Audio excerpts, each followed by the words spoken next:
آپ اور میں چاہتے ہیں کہ غوث پاک کا فیض ہمیں ملے تو اپنی اولاد میں انویسٹ کرنا شروع کیجئے۔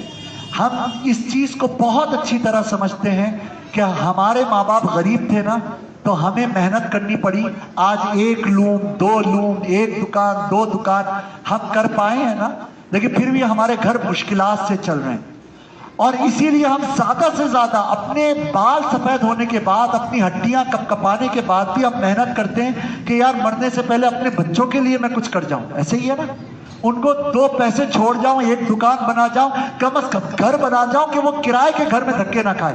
ایسے ہی کرتے ہیں نا، چلو اورنگی ٹاؤن کے اس مہنگے علاقے میں نہیں، چلو یار وہ دور کا کوئی بلدیہ کا پیچھے کا کوئی مچھر کالونی کا کوئی ایک پلاٹ ہو وہ بنا لوں، قسطیں دے کر اس کی ادائیگی کر لوں تاکہ میرے بچے در بدر کی ٹھوکریں نہ کھائیں۔ اس کی ہم محنت کر رہے ہیں نا میرے دوستو۔ جس طرح معیشت، معاشیات اور اقتصادیات کے لیے ہم محنت کرتے ہیں نا، اسی طرح نمبر 1 صحت اور اس سے اوپر کا نمبر 2 ایمانیات اور تقوی کے لیے بھی محنت کرنے کی ضرورت ہے۔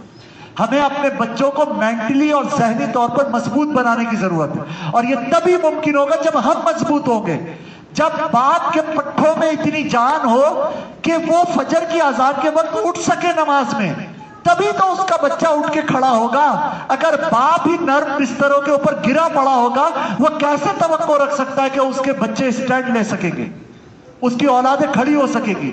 کہیں ایسا نہ ہو کہ ہم ایسی نسل پیدا کر کے چلے جائیں جو یزید کے ہاتھوں پر بیعت کرنے والی ہو اور امام حسین کے مقابلے میں کوفیوں کی طرح خاموش رہنے والی ہو۔ ہمیں آج سے ان میں جرأت، شجاعت، امانت، دیانت، تقوی، طہارت، پرہیزگاری، علم اور حکمت پیدا کرنا ہے۔ ایک چیز یاد رکھیے گا، اور یہی میری گفتگو کا اختتام ہے دوستو، بڑے درد کے ساتھ آپ سے کہوں گا، ایک دن میں نتیجہ نہیں آتا۔ ایک دن میں شیخ عبد القادر جیلانی کی زندگی میں بھی ایک دن میں نتیجہ نہیں آیا۔ ماں کو چھوڑ کے نکلے تھے بچپنے کے اندر، اور اس ماں نے ان کو علم حاصل کرنے کے لیے بھیج دیا تھا بچپنے میں۔ بغداد میں گئے تھے، حالات اتنے خراب ہو گئے تھے کہ پتے کھانے پڑے تھے ان کو، کئی سالوں تک تو پتے کھا کر انہوں نے گزارا کیا۔ پھر ایک وقت آیا کہ اللہ تعالیٰ نے ان کو امت کا دستگیر بنایا، امت کا غوث بنایا۔ لوگوں کے مسئلے ایک وقت آنے کے بعد ان کے قدموں میں آنے کی برکت سے حل ہوتے تھے۔ پہلے تو وہ خود مسئلے مسائل کی زندگی گزارتے رہے، پکتے رہے، بھٹیوں کے اندر جلتے رہے ہیں، مختلف مجاہدوں کے اندر کٹتے رہے، پھر کندھن بنے، پھر موتی اور ہیرا بنے، اور آج تک ان کی چمک کی کرنیں، ان کی روحانیتوں کا فیض ہم اپنے گھروں کے اندر، اپنی زندگیوں کے اندر محسوس کرتے ہیں۔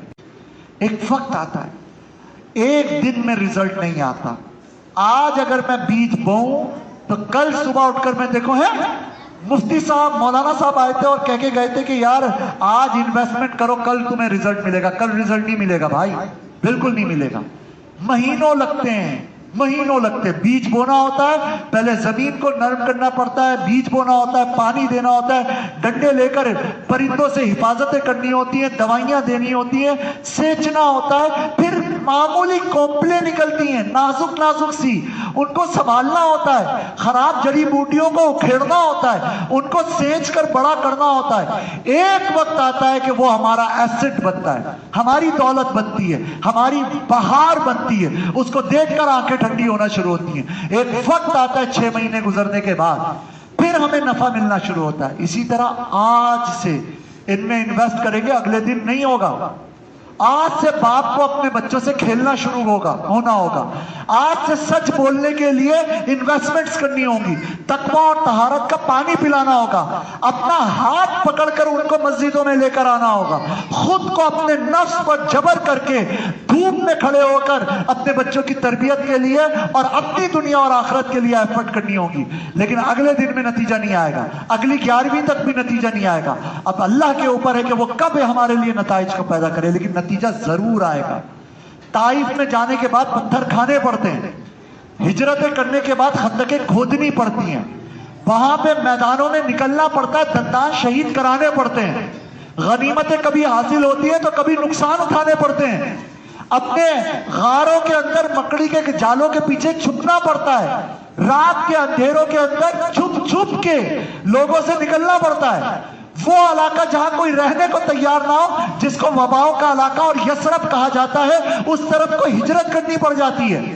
صادق و امین کہنے والوں کی زبانوں سے گالیاں سننی پڑتی ہیں،